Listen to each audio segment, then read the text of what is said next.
Ladies and gentlemen, distinguished guests, at the beginning of today's conference and presentation of the new EU project raising awareness about gender-based cyber violence and advocating for safer online environment for women and girls, it is my great pleasure and honor to welcome you all here in Zagreb, as well as our online participants from Croatia, Spain, and Portugal. The project is conducted by Croatian Ombudsperson for Gender Equality with its partners. I'm sure that we all are aware how big this problem is of cyberbullying against women and girls in our world today. Globally, 23% of women have experienced abuse or harassment online. Can you imagine that? 23%. This is the reason why we must deal with this problem. I hope that this project will help us because its aim is to raise awareness on institutional level as well as social level about gender-based cyber violence and to make improvements on legislative and legal level for regulation of cyber violence in Croatia, Spain, and Portugal, as well as on the European level. After welcome speeches, there are two panels in front of us. We will hear more about experiences on the gender-based cyber violence from our partners organization from Portugal and Spain, as well as partner organizations from Croatia. But at the beginning, welcome speech from our host. It is my real honor to introduce the Ombudsperson for Gender Equality of the Republic of Croatia, Ms. Višnja Ljubičić. Please.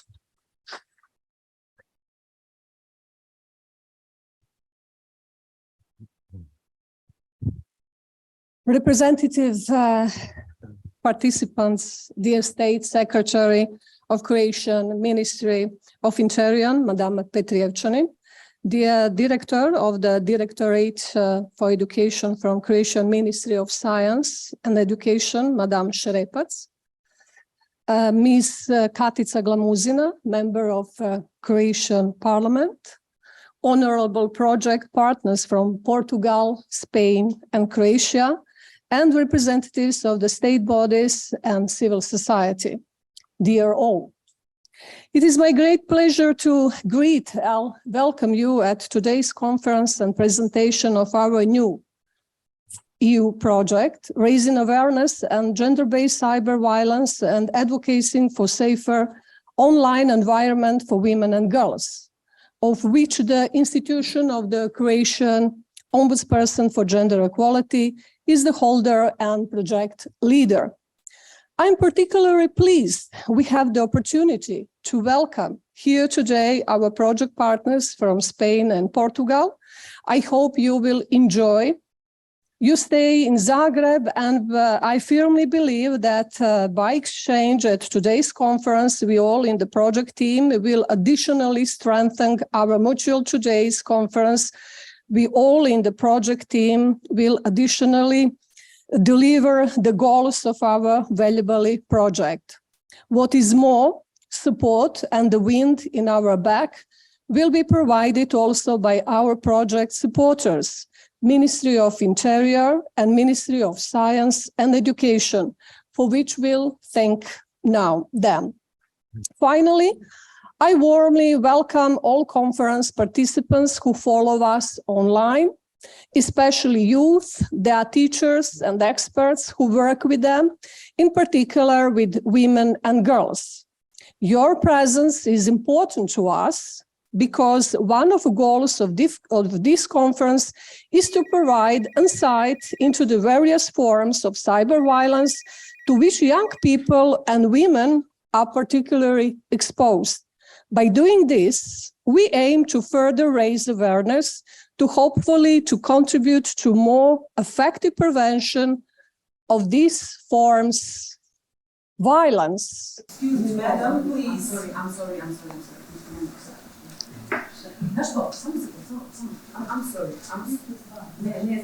I'm really sorry, but actually my friend has a story that is very connected to this theme, and it would be great if there is, I saw that you have projector, if maybe we could connect him like for 3 minutes just to hear his story, because I really think he needs an advice, like 3 minutes. Okay. Is it okay?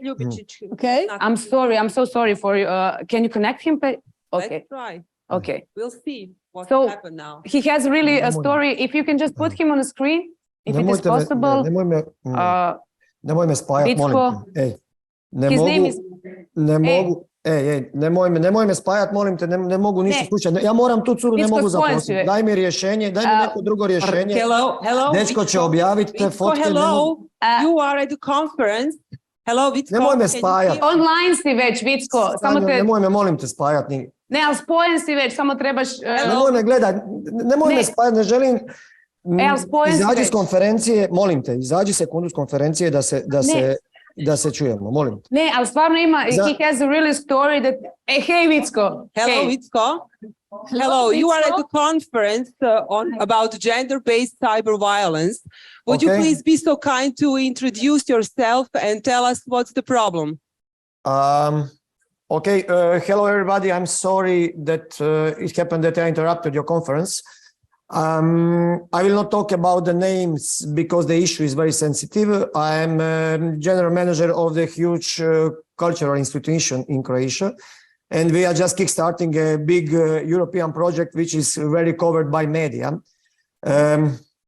We find the right person to run this project. She's the great candidate. She speaks a few languages, and today I had to appoint her, but she told me that her ex-boyfriend or something, I don't know, is threatening her that he will publish some explicit nude sexual content with her, photos, but also adult videos. Unfortunately, if this happened, all the media coverage will be focused on her private life, nothing on the project. So I have to find a new person. You shouldn't do that because there is this new addition to criminal law, and that's why we are here. And if this person show this kind of content to another person, he can get up to 1 year of jail. Okay? 1 year? And if he shows it publicly, like on social media or somewhere, he can get up to 3 years of jail. Okay? 3 years? Yes. That's quite a sentence. Yeah, but it was 10 years ago. It's kind of, how to say, zastara. So this doesn't matter because I'm trying to tell to my friend, it doesn't matter if it was 10 years ago, if it was 5 years ago. And they were not together. They were like something in between a few days. It doesn't matter if they were married or their, one night stand. If she didn't give her consent to publicly show this content, right? Okay. So it's against you the are law. telling me, if she send a lawyer to him, that then he will not publish this, probably because he will know he will go to jail for 3 years. Yes, exactly. Okay. Yeah, but Sanya, this is only law on the paper. It will not be in execution. No. Is it law on paper or is it for real? No. I strongly believe that will not be only a word in a paper, just a word on a paper. I believe that this law will be functional. Okay. I mean, sounds like a solution for our problem. Okay. Sorry, thank you very much. Sorry for interrupting you, and enjoy your day. Sanya, thank you. I'll get you for this. Okay, thank you. Thank you very much. We are so sorry to take your time, but we really need to go with this story. Thank you.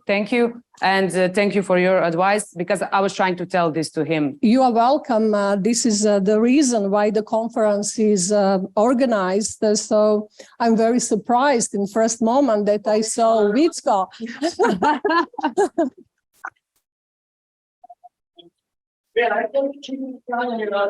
And this is Vicko Bilanjic. This thing can happen to all public persons, to actors, to youngsters, to teenagers, to everybody. Yes. So it's very important to know that there's this new addition to criminal law because cyberbullying is real. Yes. And this information, this law protects us all. Yes. Thank you very much. Thank you. Thank you to our actors.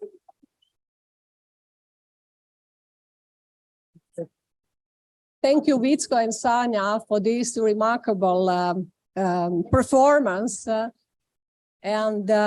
Now we have to continue with my speech. Thank you. From the available literature and statistical data, it's evident that cyber violence against women and girls became a significant problem with serious implications for societies and economics around the world. Therefore, the exchange of experience of these matters is timely and necessary. Please let me share with you a few important information of our project, with which implementation we started in January 2023. It is important to say that our 3-year project is co-funded by the European Commission with the Citizens, Equality, Rights and Value Program, and its total value is around 2.2 million euros. On this occasion, I would like to thank the European Commission for recognizing the importance of this topic and for giving us the opportunity to transfer our plans and ideas into practice and concrete activities with this project. The overall aim of the project is to raise awareness about the problem of gender-based cyber violence at institutional level and social level, and to create the precognitions for improving the legislative framework for regulating cyber violence in Croatia, Spain, and Portugal, but also at the European level.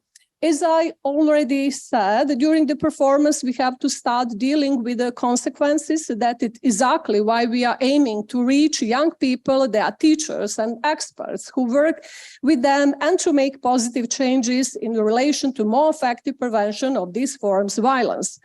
We intend to achieve our goals through various project activities, research projects, comprehensive training of experts, awareness training and media campaign, and many more. One very important goal of the project is to create a strategic document with guidelines for creating a common approach to gender equality in this area, which will be presented to the legislative bodies both at the national, Croatia, Portugal, Spain, and European level. As it is evident, dear participants, we have a big challenges ahead of us, a lot of understanding and cooperation, not only between us, the project team, but also in relation to the environment will be addressing. That is why today's conference, as a sort of kick-off activity, is an excellent starting point and introduction to our future activities. Later today, we will hear the experience of our partner organizations from Portugal, Spain, and Croatia on gender-based cyber violence. In a constructive exchange of opinions, we will try to provide the necessary answers and proposals for future actions in this area. In this slide, I wish you successful work and exchange of opinions today. I invite you to actively participate and in order to jointly address gender-based violence in the virtual world. Thank you to all, and especially Vicko, Sanja, and also our guests. Thank you. Thank you, Ms. Ljubicic. And from my side also, thanks to our great actors. Very nice. We are pleased, as we heard, that this project has the support of Croatian Ministry of Interior and Ministry of Science and Education. On behalf of the Ministry of Interior, I invite the State Secretary, Ms. Irena Petrijevčanin, to welcome us. Please.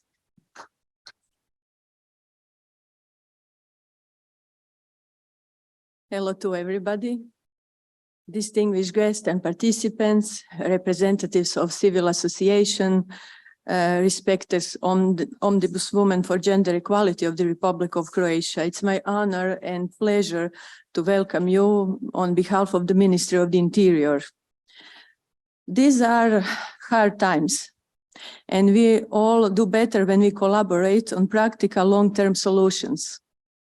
We are probably all familiar with the fact that, in general, cyber threats, including crimes in the e-environment, are constantly increasing, and so are the criminals' abilities. Furthermore, cybercrime is considered to be at a low risk of detection, and criminological studies and experts confirm this.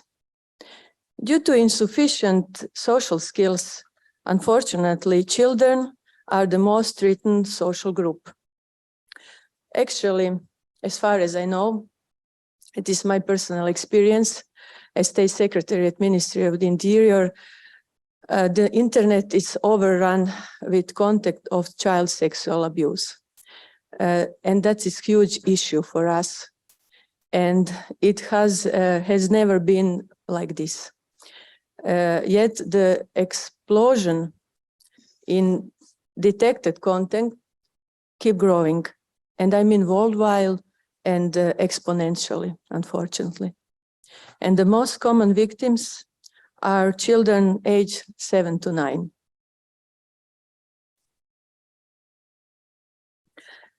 Considering that number of cases of various forms of victimization in the digital space is constantly rising, and that we can expect greater challenges in fighting this type of crime in the future, the Ministry of the Interior is committed to further strengthen its human and technical resources.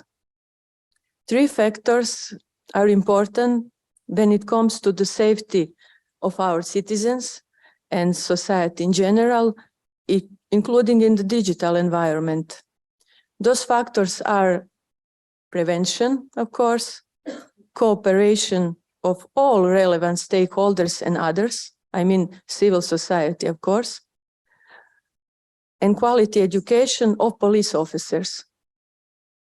Measures to prevent and fight against sexual exploitation and, of course, gender-based cyberbullying as well on the internet are diverse.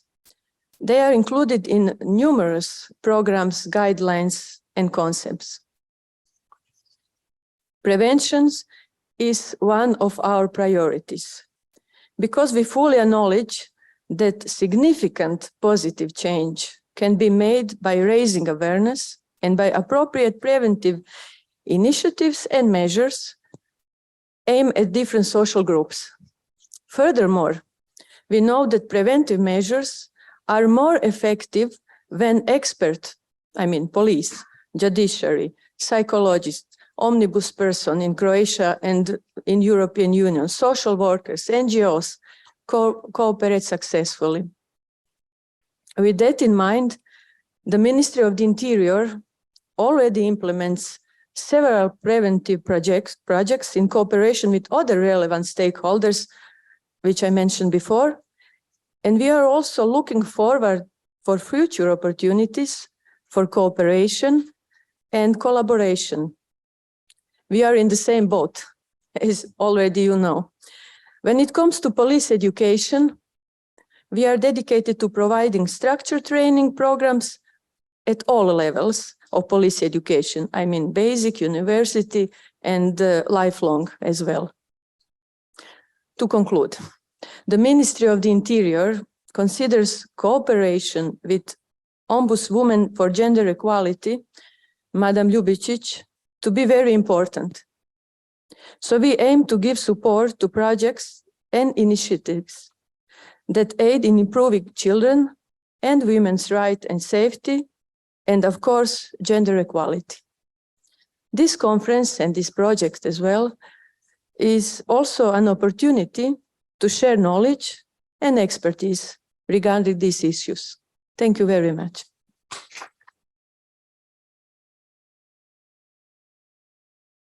Thank you, Ms. Pacijevčanin, and thank you for your support. Ms. Vesna Šarapac, Director from Directorate for Education of the Ministry of Science and Education, is going to take the podium now and welcome us also. Ms. Šarapac, please. It is Šerepac. Yes. I'm sorry. Yes. Dobar dan svima. Ja ću iskoristiti priliku i govorit ću na hrvatskom jeziku, a istovremeno možete pratiti na engleskom jeziku, jer kao što znate predstavljam instituciju Ministarstva znanosti i obrazovanja gdje je hrvatski jezik priznati kao jezik i nadam se da nećete zamjeriti što ću usmenom riječju reći ono što je itekako bitno za današnju konferenciju i zahvaliti se što možemo u ime Ministarstva znanosti i obrazovanja reći nekoliko riječi. Ja znam da je engleski službeni na današnjoj konferenciji praćenje, ali pozdravni govori mogu biti na jeziku zemlje u kojima se održava konferencija, pa sam ja to pravo iskoristila. Nadam se da nećete zamjeriti. Poštovane dame i gospodo, dragi kolege, osobita mi je čast i zadovoljstvo što vas mogu pozdraviti u ime ministra znanosti i obrazovanja, profesora doktora znanosti Radovana Fuchsa i u svoje osobno ime. Poštovana gospođo Ljubičić, poštovani zamjeniče, poštovani kolege, poštovani predstavnici svih institucija ovdje nazočnih u dvorani i svih onih koji nas prate. Vezano uz današnju temu, što reći nego da suvremeni život bez korištenja digitalne tehnologije je danas postao nezamisliv.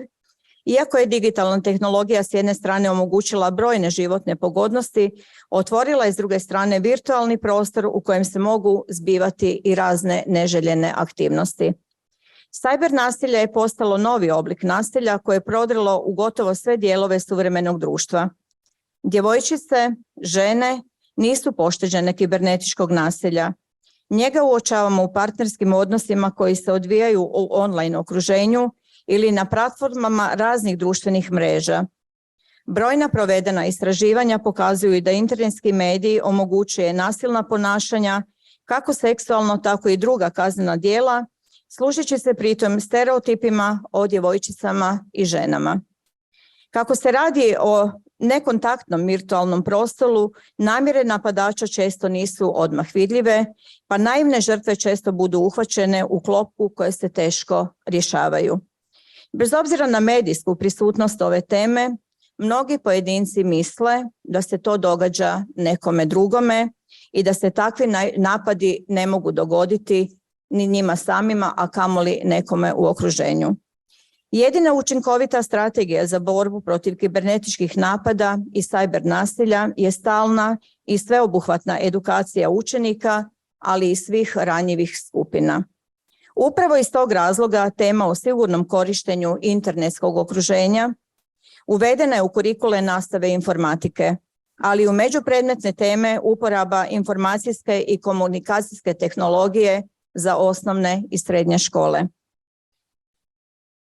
Vjerujemo da ćemo govoreći o problemu kibernetičkih napada, cyber nasilja, osvijetiti pojedinca i da im kažemo koji su to rizični postupci kojima se izlažemo na internetu, te koje strategije trebamo rabiti kako bi se maksimalno zaštitili ili uspješno obranili od takvih nasrtaja. Thank you.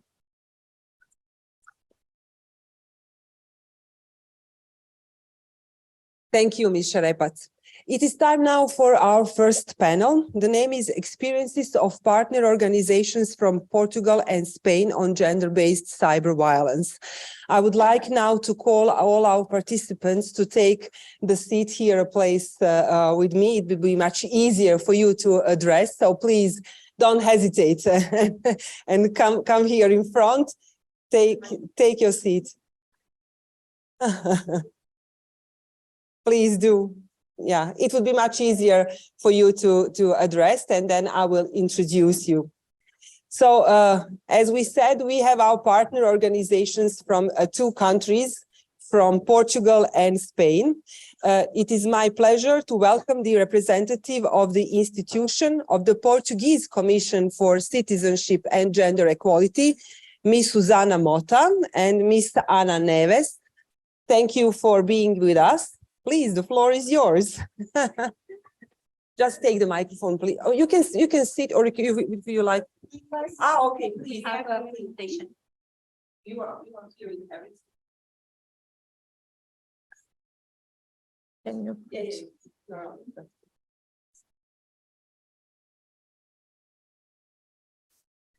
Okay. Good morning, everyone. My name is Susana Mota. I came from Portugal, and I came with my colleague Ana Neves. So we will divide this presentation, okay? Sorry for my English. I'm very good in Portuguese, but in English, more or less. Okay, thank you. We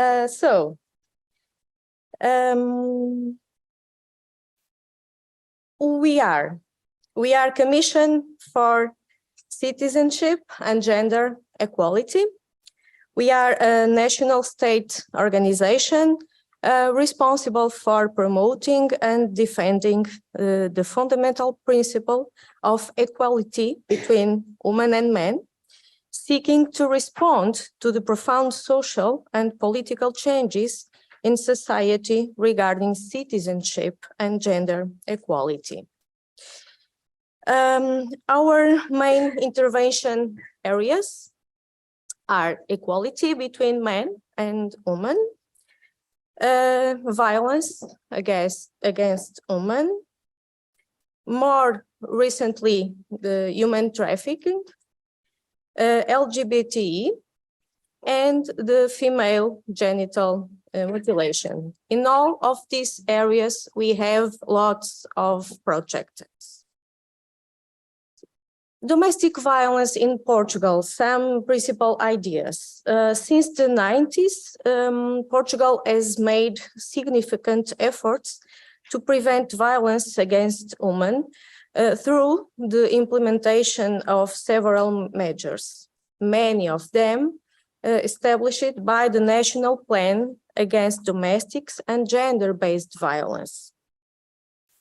In August 2014, the Council of Europe Convention on Preventing and Combating Violence Against Women and Domestic Violence, the Istanbul Convention, entered into force, recognizing the existence of gender stereotypes and prejudices that contribute to social legitimacy, violence against women, girls, and girls again. The National Strategy for Equality and Non-Discrimination, Portugal Mais Igual, the main public policy instrument in the area of gender equality, includes an action plan to prevent and combat violence against women and domestic violence. Portugal has been implementing national public policies to promote equality, citizenship, and prevent and combat domestic and gender-based violence, including, like I said before, human trafficking since late 90s. This Portugal More Equal strategy marks a new programmatic cycle that started in 2018. In line with European and international guidelines, this strategy consolidates the vision of Portugal in the framework of the promotion of public policies for equality and non-discrimination as a condition of progress and sustainable development. The construction of the strategy was based on broad consultation with government departments, municipalities, experts, the private sector, and organized civil society.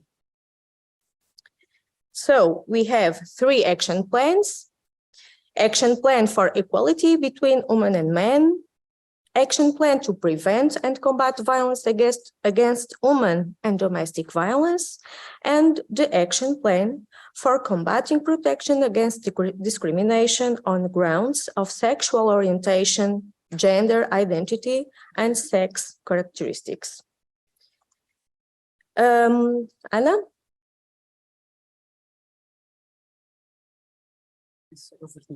Yeah. So hello, everybody. My name is Ana. Susana comes from Portugal, from Porto. I come from Lisbon. We are the same commission, but we are in different places. But this strategy is for all Portugal, so that's why we came along. And I'm going to speak to you about the main strategic areas from our intervention in domestic violence in Portugal. That is the plan that combats violence against women and gender-based violence.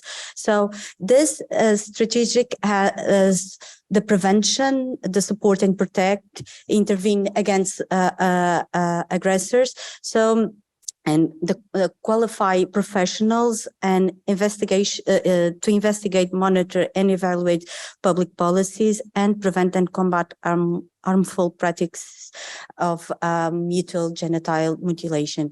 So this is important because all of the plans have this kind of strategy to prevent, to be there and support the institutions, to investigate, and also to be close to the problems. So we have a national network of domestic violence services in Portugal. This national network of domestic violence centers, we have them from 2005, and they provide and integrate the response to case of domestic violence, and we try to enhance existing resources. The national coverage has achieved in January 2009 18 districts of Portugal, and they are currently right now 200 support centers, including specialized support centers for LGBT victims, sexual violence victims, and migrant victims.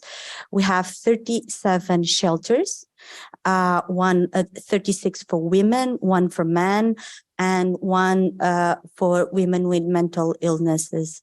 We have 17 emergency shelters, including 1 for LGBT victims. And right now, we have also 32 actually, this is because another one over responses from psychological support to children and young victims of domestic violence. Right now, the crime of domestic violence in Portugal, children, when they assist the domestic violence, they are also victims of domestic violence. So right now we have this response that it's only for children, and it's a very dear project for me and Susanna, because we are in the beginning of that project, and we support this 32 response structures. And the psychologists that they are there, they are also technical specialized in domestic violence. They are psychologists and specialized in domestic violences. So together, these 54 shelters can accommodate that I spoke 852 people. And this national network is coordinated by us. We support the institutions. We give them sometimes psychological support because it's really hard to work in this area. So this is how they are distributed in Portugal, more or less, so that you can see.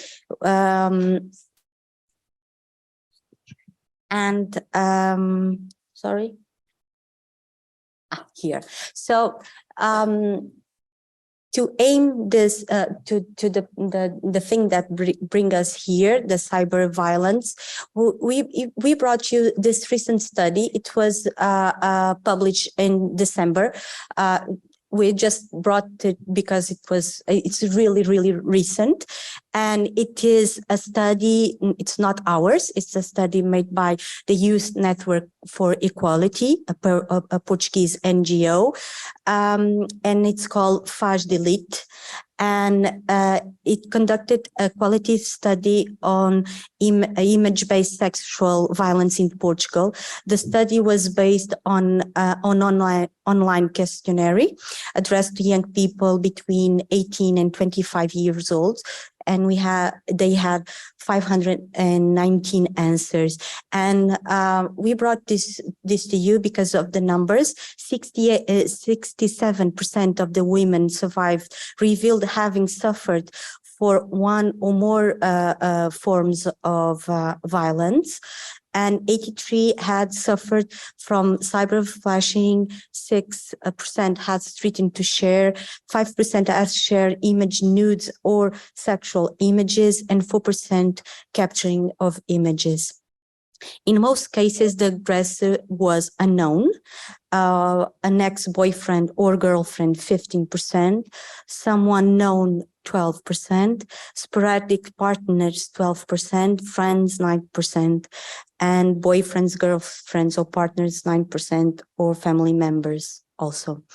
So 95% of the women victims felt some form of impact on their lives, such as depression, hypersexualization, blame, isolation, and self-mutilation. So I think this is the beginning of the project, and we brought you the numbers in Portugal. In terms of public policies, we should tell you that cyber violence appears to be a new phenomenon, but on this digital age, but it's not. In fact, it's only the continuation of the structural inequality between women and men. So we believe that through the articulation between Portuguese state, organizations of the civil society, and the private sector, it is possible to prevent and combat the forms of violence, including this cyber violence. So Portugal, through the strategy that Susanna spoke, and that integrates public policy, which is reflected in the national plans of prevention of violence against women and domestic violence, aims to implement public policies, measures that we intend. And this is in our plan right now, the new plan. The last one ended last year, and we are implementing a new plan right now. Actually, it's being the discussion ended, but I think it's going to be implemented.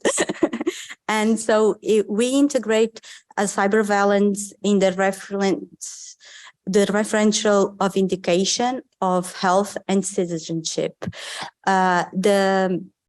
We aim to have awareness campaigns, promotion and support of national studies of cyber violence, new studies, and the qualification of professionals from various strategic areas about to form online violence, namely sexual violence based on image against women and girls, and hate speech online also. So thank you very much. This is our emails. We are open for discussion and anything that you need. Thank you. Thank you, Ana and Susana. That was very interesting. Our next speaker is also from Portugal, but from another institution. On behalf of Portuguese Platform for Women's Rights, Ms. Alexandra Silva, please.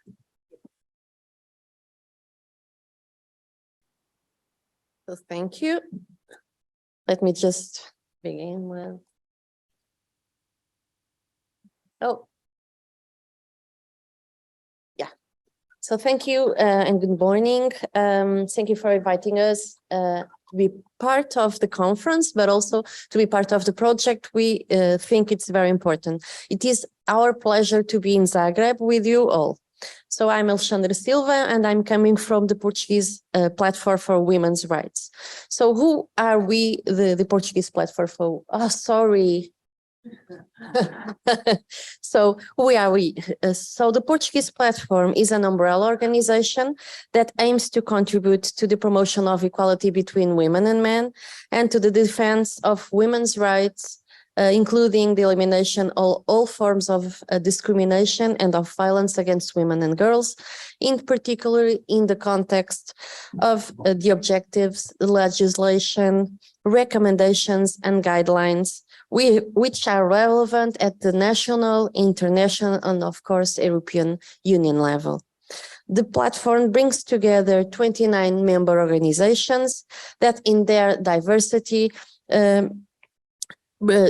work for the constructions of synergies that allow us to deepen reflection, debate, action, and civic and social intervention, and create concrete conditions for the effective and sustainable participation in the political decision-making process for defining public policies. Many of our organizations have support centers and run shelters in Portugal, several of them. So they also have this specific program for children at place. We are also, just to give you an idea who we are also the national coordination of the European Women's Lobby. And we particularly work in these different structures. Myself, I'm working on the Observatory on Violence Against Women and Girls. We are also the national coordination of the Association of Women from the Meridional Europe, AFEM, and a member of the Mediterranean Women's Foundation and of the EU Civil Society Platform Against Trafficking in Human Beings. This is at the European level. At the international level, we have special consultative status by the Economic and Social Council of the UN, and this allows us to participate in several working sessions, such as the Commission on the Status of Women, which is happening now, but also on the CEDAW sessions, on the Universal Periodic Revision of Human Rights, and on children's rights, to state those that in which we were more involved, or we are more involved than. We are recently, very recently, the national branch of the International Council of Women, which is the historical Women's Rights Association at international level. So these are some of our examples of the resources we've been developing recently regarding violence against women and girls.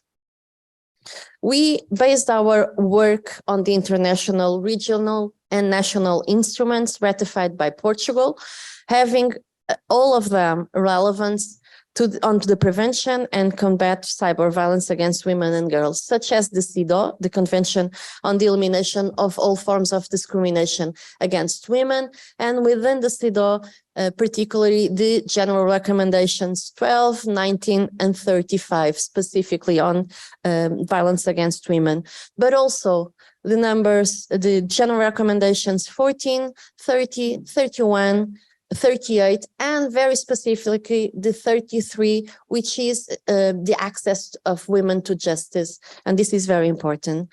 These are some of the phrases taken from the number 35, which is the specific one, which really focus on the violence against women, and also on the online violence that women are affected by. But also we've focused on the convention, the Istanbul Convention, the Convention of the Council of Europe on preventing and combating violence against women and domestic violence. Although this convention does not have included online violence, we know that we can include that regarding this Article 3 definition, namely the line A.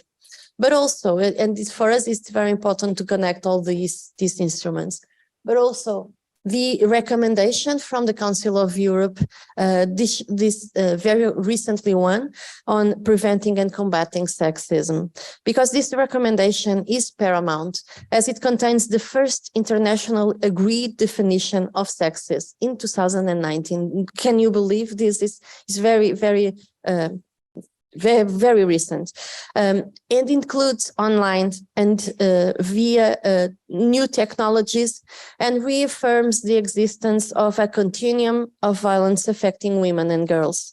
And cyber violence against women and girls is one of the priorities of the Council of Europe. There is this webpage on the Council of Europe that really reveals the political importance of this issue at these 47 countries, which Portugal is a member of. The Council of Europe affirms the digital dimension of violence against women is a continuum of offline experiences. So at the European level, of course, we have to focus on the strategy, a Union of Equality, a gender equality strategy until 2025.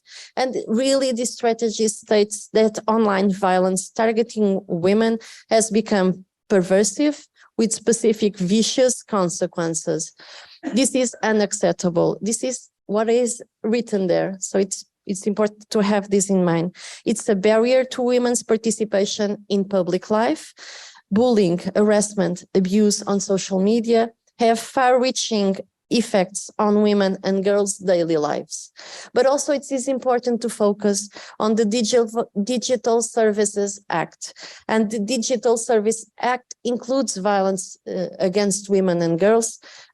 For example, it states providers of very large online platforms, in particular those primarily used for dissemination to the public of pornographic content, should diligently met their obligations under these regulations in respect with legal content constituting cyber violence, including illegal pornographic content, especially with regard to ensuring that victims can effectively exercise their rights in relation to content representing non-consensual sharing of intimate or manipulated material through the rapid processing of notice and removal of such contents without undue delay. This is very important to have this in mind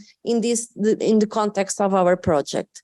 And last but not least, of course, the proposal of directive on combating violence against women and domestic violence, putting really a focus on cyber violence. And this is very clear on the Article 3, the definitions. It has two sublines on violence, on cyber violence and violence through communications and information technology, but also on specific articles such as number 7, non-consensual sharing of intimate or manipulated material, because it's very common to manipulate material, you know, to have our faces posted on a body, on a video, that it is not ours, but it is sent as ours. But also Article 8, cyber stalking, Article 9, cyber harassment, 10, cyber incitement to violence or hatred, 25, measures to remove certain online materials. This is a proposal which we are very keen to be adopted by the European Commission, and then the member states also. Just to give you an idea, in 2017, the European Women's Lobby promoted a project called Her Net, Her Rights. The project started with applied research and advocacy regarding online violence against women and girls and technology-related violence in Europe, having focused on the understanding of the current state at that time, the current state of violence against women and girls in digital spaces in Europe, identifying good practices on protection and prevention, mapping legislation at the EU level and national level, and accessing burning issues, challenges, and policy gaps. We invite you to read the research paper and the toolkit, which are linked in here. So the campaign also brought several posters focusing on different types of violence, online violence against women and girls. These are some of the examples, but there were more. Finally, as I said, it's happening now. The 67th session of the Convention of the Commission on the Status of Women, and the priority theme this year is also related to our project. So we are looking forward for the political declaration and how to also engage in our project would be very perfect. For us, the Portuguese Platform for Women's Rights, it is very clear. Online spaces provide new venues for violence against women and girls, and in fact, they are offering perpetrators increased anonymity and impunity. Nevertheless, although we all know the levels of prevalence and gravity, there is no universally accepted definition of technology facilitate gender-based violence. Cyber violence against women and girls takes place in the virtual sphere, but it results in tangible harm, either physical, sexual, psychological, social, political, or economic, as our colleagues were presenting. And this kind of violence does not end when women log off. There's a continuum between the real world and online violence, with technology helping to perpetuate surveillance, and this is very important when we look at violence against women, trafficking, and other forms of abuse and sexual exploitation. It is deeply rooted in the sexist societies we still live in. It is part of the continuum of sexism and violence perpetrated often by men against women and girls. Beyond the lack of a formal definition, international, European, and then national, coherent global norms and standards on online gender-based violence do not exist. As tech generates new forms of violence, such as non-consensual deepfakes, existing legal frameworks cease to apply. And online violence, as all forms of gender-based violence, is seriously unreported. Data from the United Nations stated that only 1 in 4 women reporting violent acts to the platform where they took place, let's say Facebook, let's say Instagram, only 1 in 4 reported to that platform. Fewer, 14%, reporting to protective agencies. And this must worry us. For us, it is very clear. We must act now. And this project is one of the moments we have to do that. In our view, within a political frame that most probably is on our side, namely, if the proposal of directive is adopted. We know that legal frameworks must be developed in coordination with women's organizations and centered around human rights and survivor-informed approaches. And this is for sure one of the goals of the project. Now let's work and be safe. Thank you. Thank you, Ms. Silva. Now we are leaving Portugal and are going not so far away to Spain. It is my pleasure to call the representative of the Organization for the Protection of Women's Rights from Spain, Ms. Teresa Nevado Bueno.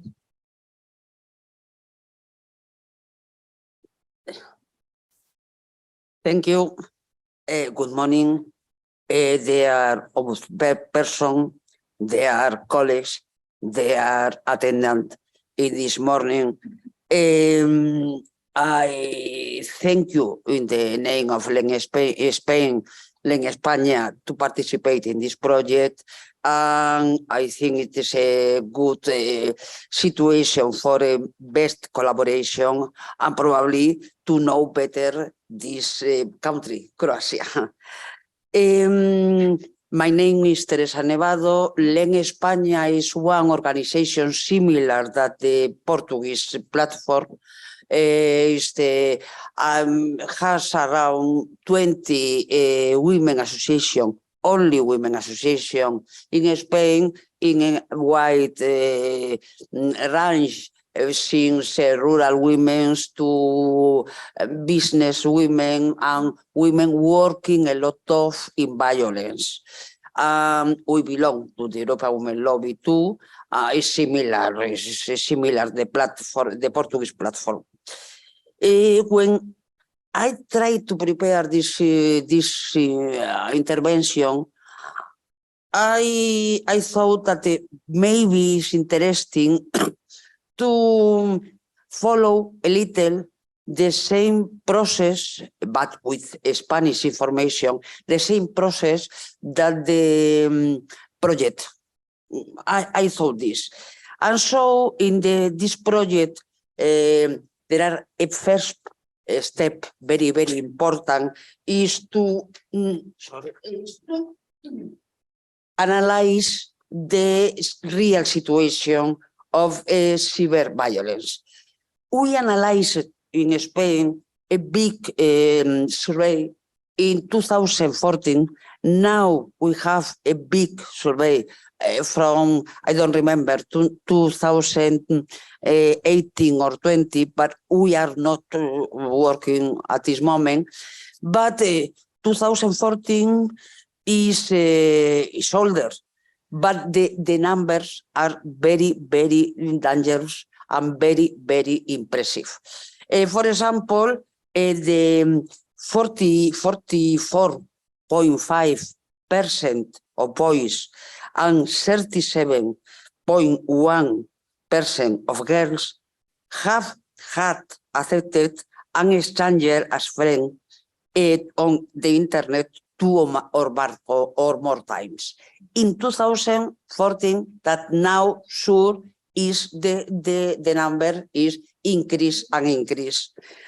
The 60% of young women say in this survey that they have been victims of gender-based violence through new technologies, even through insulting messages. 37% have received a particular message that has made them feel fear. 36, and in something it's worse.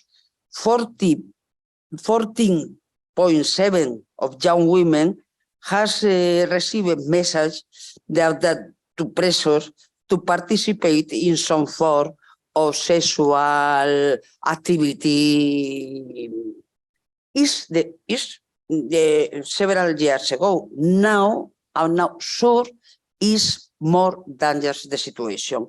So we need to know, it's the first step of the project. We need to know better at this moment what is the situation in order to can has a measure to solve or to try to solve or to try to modify the situation. The second question, important question, is what is doing the public administration? Is the second important question. In Spain, after we signed, of course, the Istanbul Convention, after that, you know, of course, Spain is one of the most famous countries in violence, working in violence. I would like to tell you what is the reason. The main reason is valid for the Croatia, for any other country. The main reason for the success is, of course, the good measure is clear, but doesn't change never. The government changed the one political color to other political color. You have in the national in Spain. Spain is a big country, 47 million of persons. You have a government at national. You have government at regional level, etc. Not always the same political color, conservative, the left, etc. But always the same political was doing. This is the very, very, very important. Maintain the political all time in a permanent way, and to change something that you can see this is wrong, but not change depending the political color, because this is a disaster.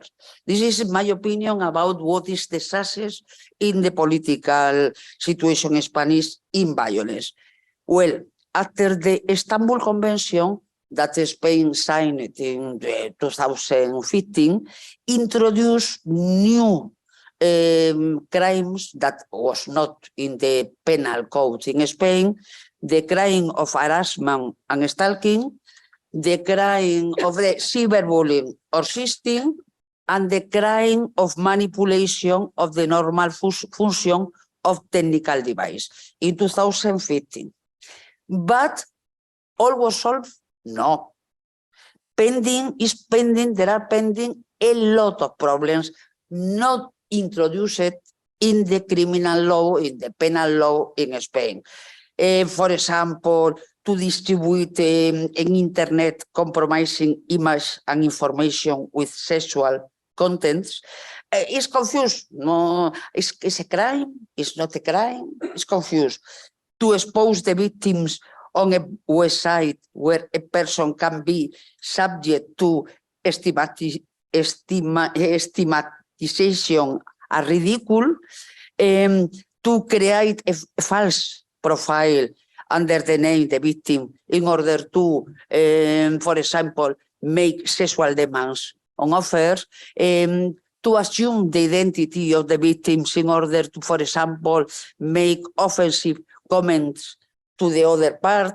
There are, I have no time, but there are a lot of problems that not clear or confused or something like that, not introduced at this moment in the criminal law in Spain, and I suppose in the rest of the country.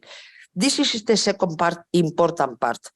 I hope in the project we are able to prepare and we are able to have the influence to the public administration in order to go more that it was included in the criminal law, for including more questions in the criminal law was a crime. And finally, yeah, not the less important, the majority of adolescents and young people don't think that this is a problem. The majority think it's not important, this question. They belong to the social network. Has comfort in the situation. It's not a problem. So it's very, very important to a pedagogical question with these people, the young people, in order to think that really is a big problem, this situation. And we are speaking about violence, but we can introduce other kind of problems, more news now. For example, I don't like to introduce this discussion in my intervention, but now with the increase the queer theory, there are a lot of adolescents that think that they are other different, but in this age that all is very, very, very complicated. Very complicated. We need to sorry, we need to think to this. This is the third part is in relation, of course, with the project, and we think to this. And finally, only finally, really, finally, now we have the discussion about the proposal of directive for the European Union. What is of course, is more minimum, always is in the same way. But what is the main effect? It will be mandatory. the Istanbul Convention is not mandatory because depends if the country sign or not sign. I don't know what was the situation in Croatia, but directive will be mandatory. And directive introduce three or four articles about the cyber. In fact, Article 7, non-consensual sharing of the intimated or manipulated material. The Article 8, cyber stalking. Article 9, cyber harassment. And Article 10, cyber incitement to violence or hate. Introduced that I know for. And this will be mandatory. And the directive could be approved finally during this project, because the discussion in the Parliament, I think, finished more or less on June or something like that for this. And the discussion in the government, between government, is don't need majority for a strong majority, but not unanimity. It could be 1-2 years during this project. And we need to have this idea, because probably it's minimum, it's less than the we obtain in the project, but it will be mandatory, and it will be mandatory, not with the rest. I think, and I finish, this project will be interesting. All the information that we have in Spain, not only in good practice, on the important survey we can give you in order to the party regarding with this, you can analyze and have more ideas. And thank you, and I hope this is as in Casablanca, the beginning with a good friends. Thank you. Thank you. We hope that too. I would like to thank to all our speakers at the first panel. It was very interesting and important to hear all of you. We expect that our next panel is going to maintain your attention, but before that, we will have a short break for a coffee. So a short coffee break, and then we will continue. Thank you all for now. Ladies and gentlemen, welcome back. It's nice to see you all again. It is now time for our second panel, and now we are going to hear some more experiences from our country, from Croatia. Experiences of partner organization from Croatia on gender-based cyber violence. That's the name of our panel. First, I invite representative of the Institute for Social Research in Zagreb, Ms. Mirjana Adamović, to address us, please. Good afternoon, everybody. So, violence against women in digital spaces has its forms and scales and harmful consequences on women's lives. Now we are aware that all forms of violence against women should be understood within the framework of gender-based discrimination. Why is that? The basic idea of gender-based discrimination is that women and girls are stereotypically inferior with respect to men and boys.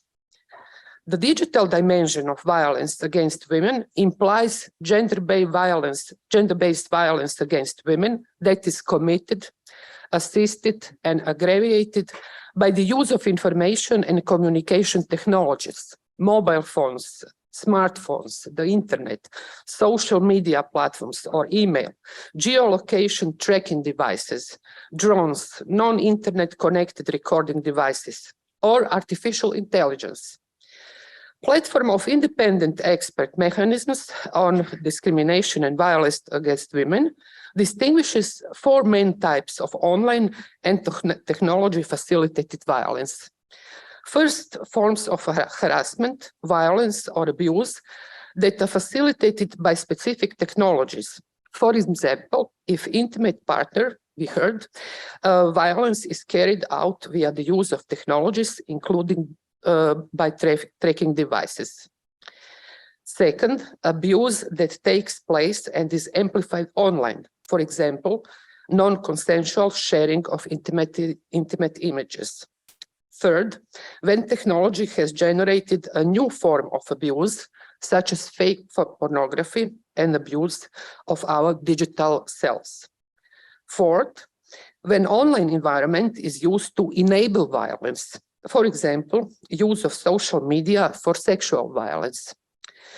So you can see that online and technology-facilitated violence include a various range of behaviors. Media reports and public debates concerning the dark side of the web focus on various forms of online abuse. I would like to mention some terms such as trolling, doxing, hate crime and hate speech, cyberbullying, e-bile, revenge porn, stalking, sexting, etc. The police reports difficulties in keeping up with the rise in the number of reports of online crime and abuse. So all that forms could be considered as digital dimensions of violence against women that are only part of gender-based violence against women. So we can say that many of these forms are a form of gender abuse and some symbolic violence as it is performed in relation to women. For example, gender trolling is distinct from forms of trolling which more generally attempt to disrupt or hijack online interactions. Gender trolling is exponentially more vicious, aggressive, and threatening, and is devoted to targeting the designated person. Cyberbullying creates mental, emotional, social scars that have a prolonged impact on victims, but the bullies as well. Cyberbullying perpetration is often retaliation for traditional bullying victimization or previous involvement with cyberbullying as either victims or perpetrators. Some authors found that the most common motive for cyberbullying was anger.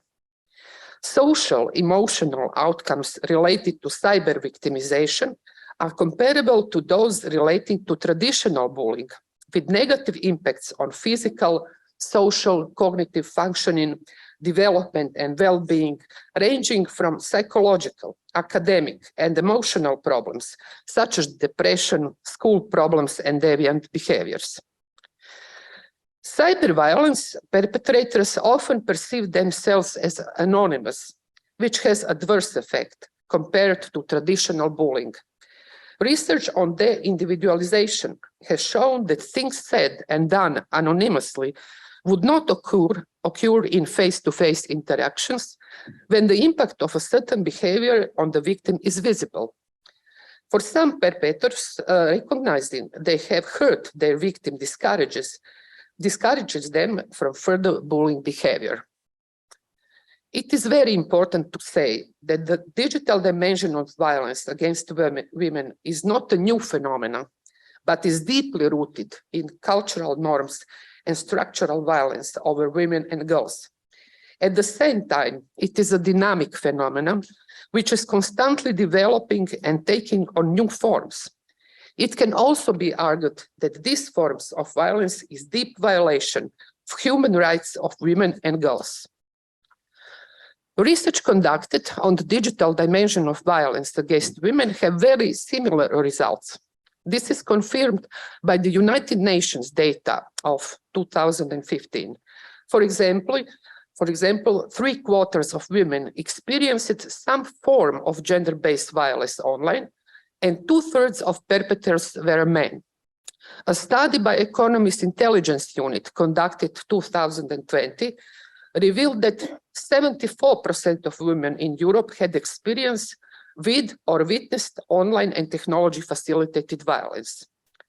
According to a report published by Women's Aid, 45% of victims of domestic violence have experienced some form of abuse online during their relationship, while 48% reported having been subject to harassment or abuse online after ending the relationship. The first Croatian survey, EU Kids Online, on children's digital habits and children's safety on the internet was conducted 2017 and on a nationally representative sample of children. The key results showed that 7% of children between the ages 9 and 17 had the experience of being mistreated by someone, while 4.5% of children admitted violent behavior toward others. Almost half of the children never or almost never asked for support and help from their parents in situations and problems that upset them while they were on the internet. In the year before the survey, 72% of boys and 90% of girls had several disturbing experiences on the internet. Some results from recent research also conducted in Croatia indicated that girls are more often cyberbullying victims. They talk to others and they report cyberbullying more often, while boys and younger participants are more often cyberbullying perpetrators. Age and school success predict cyberbullying perpetration for younger and academically less efficient participants. Cyberbullying correlates negatively with the quality of traditional protective factors in risk behavior etiology, like family, school, and peer relations. Results show that younger male participants come from less educated mothers who have lower academic achievement and lower satisfaction with family life.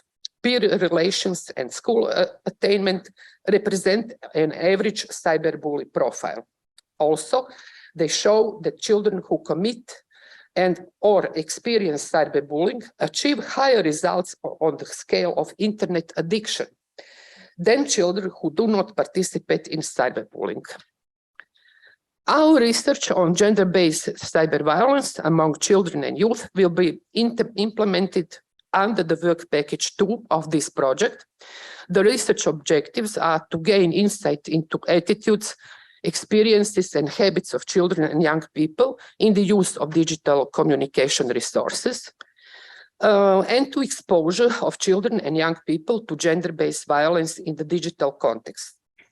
And the second objective is to explore the knowledge, experience, protocols, and recommendations of experts working with young people and dealing with the situation.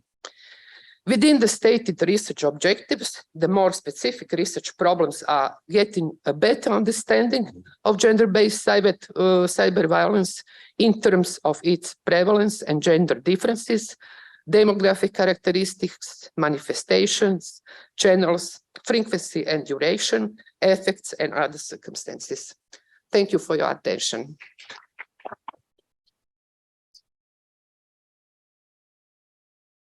Thank you. We are looking forward for results of your research.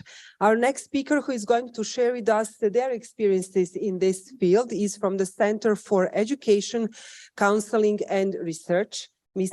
Tanja Cesar. Please take the floor.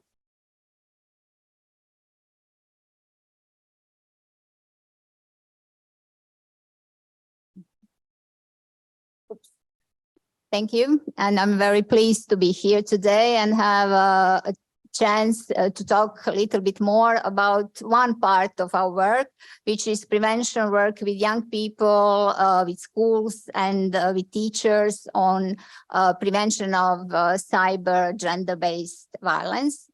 CES is a feminist organization that advocates for advancement of women and achievement of gender equality in our society.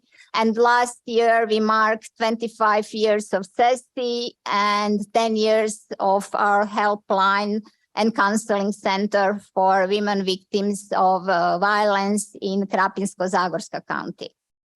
So a long time ago, we were the first association in Croatia and maybe in region which systematically dealt with the rising awareness on gender equality, on prevention of teen dating violence and gender-based violence. Right now, our educational and prevention programs are recognized also by the EU and different international bodies as examples of good practices in the field of GBV prevention. And our teaching and multimedia materials are widely used in Croatia, in schools, but also in the region. Violence against women in online environment has become our priority during COVID pandemic.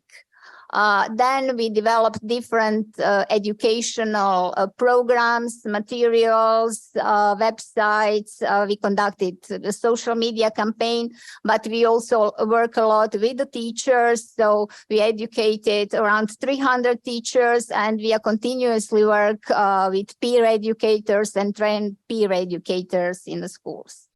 Cyberspace has many characteristics that can enhance, perpetuate, and diversify violent acts against women and girls.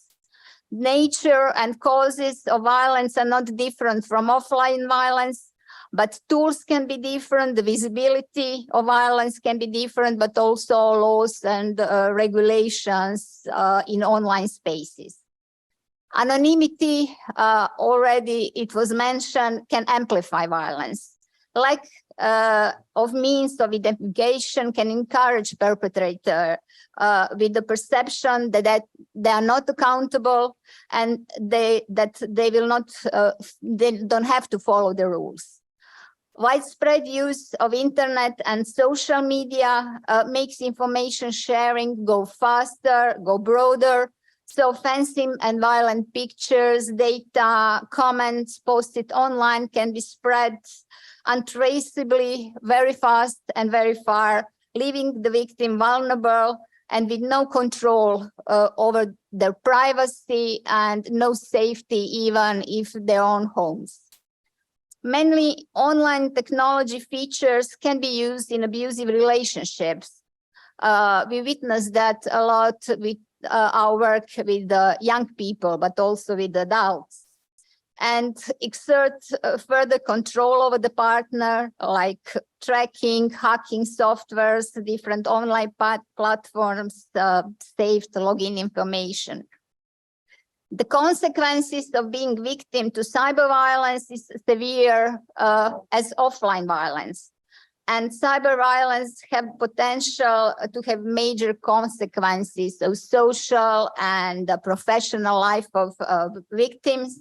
Victim can withdraw from online spaces or even change their careers or their public posts. Yeah, because we all know that politicians and women in public spaces are very often victims of sexual online violence. Prevention must be basic task of our societies and of our educational system. And it's also formal and legal obligation of teachers and school staff.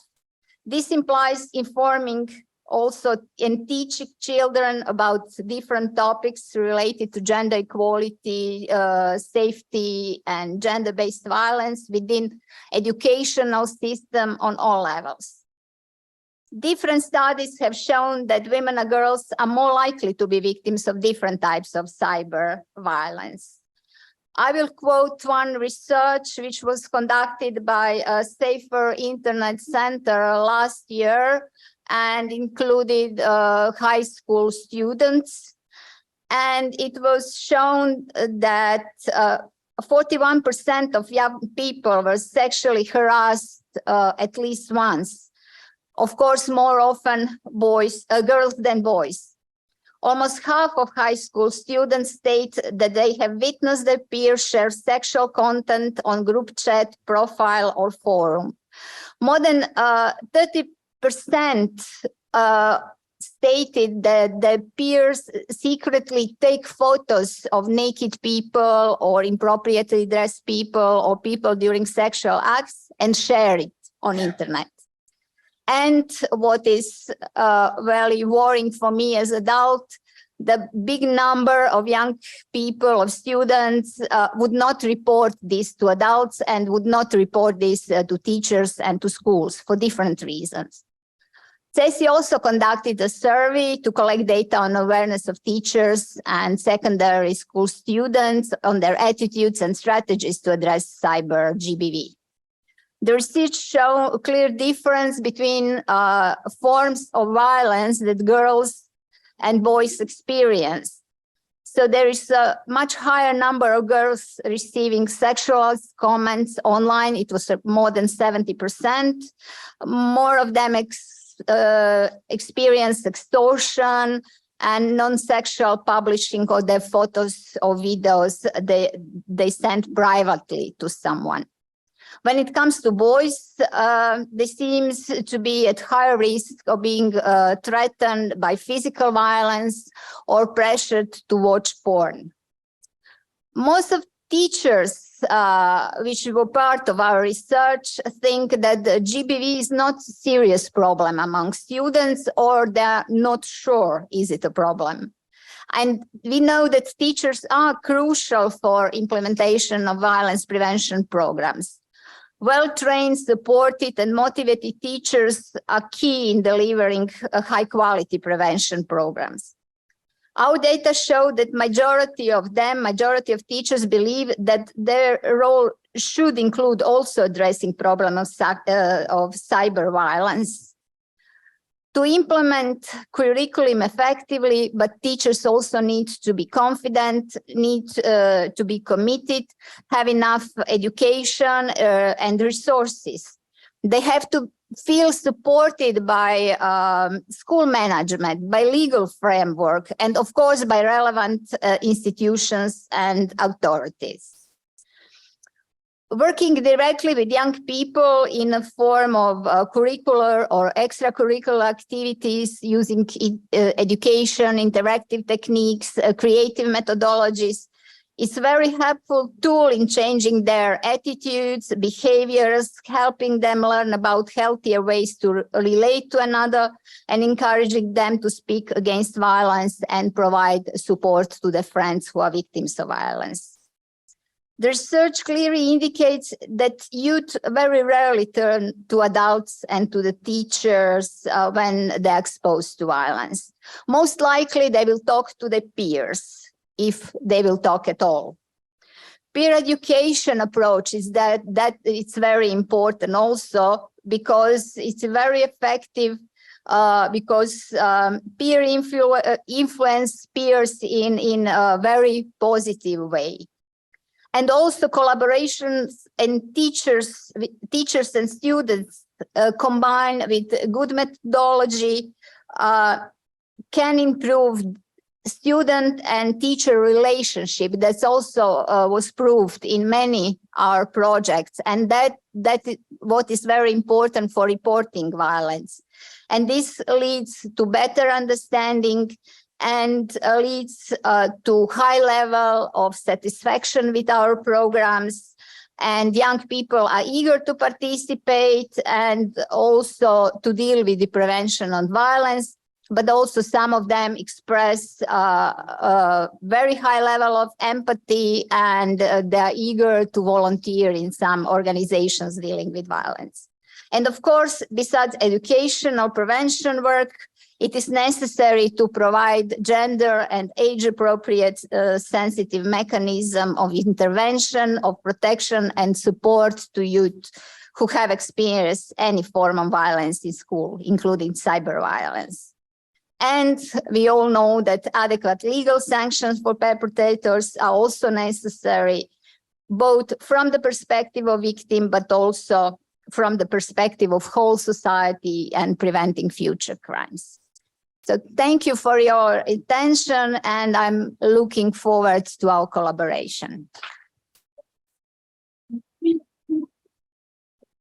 Thank you, Ms. Cesar. It was interesting as always. And finally, from Domine, Organization for the Promotion of Women's Rights, Ms. Mirjana Kučer is now going to take. Mirjana, okay, sorry. Sorry, my mistake, please. Hi. Good afternoon. I'm Katarina Križan from Organization Domine. It's an organization for promotion of women's rights. We are based in Split in Croatia. So let me just say that we are very glad to be a part of this project and we are very glad that these problems are discussed and explored and analyzed. But I'm going to start with saying that we come from the position of organization who has a counseling center for women victims of domestic and sexual violence. So cases of digital violence that we have encountered are related to violence against women in intimate partner relationship. Therefore, digital violence for us is a direct consequence and continuation of such violence. So we're going to analyze it through that kind of lens. But the reason for this analysis and why it seems so complex for us was our personal impression of such cases as particularly brutal and complex. So also, I have to emphasize that we statistically deal with a small number of digital violence cases, which I guess it's a case in itself, because it can indicate a problem of lack of awareness that manifests itself in not reporting or not recognizing digital violence as such. So through this panel, we will represent an analysis of one specific case that we have encountered in our organization and, of course, our main conclusions. So our analysis is characterized by the realization that digital violence is not only an extension of violence that comes from offline world, but its repetition and, most importantly, an upgrade. And we call it an upgrade with key concepts of permanence, timelessness, placelessness, accessibility, and immediacy. So through those concepts, we will analyze this particular case. But I'm not going to get into too many details about what this case is, because we, of course, respect the privacy of a woman victim of violence. But I will say it was a case of threatening to publish intimate sexually explicit content online made by an ex-partner, of course, without permission. And what we are talking about here are several layers of violence that woman experienced. So the first one is a violence that occurs during the intimate partner relationship. So it's a physical or psychological or economical or sexual violence. It's using methods like stalking or control. The second layer of violence is violence that occurs on an online sphere. So it's a digital kind of violence or cyberbullying.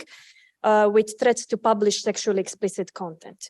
The third layer is the feeling of fear and shame that women experienced from the fear that intimate content will be published eventually.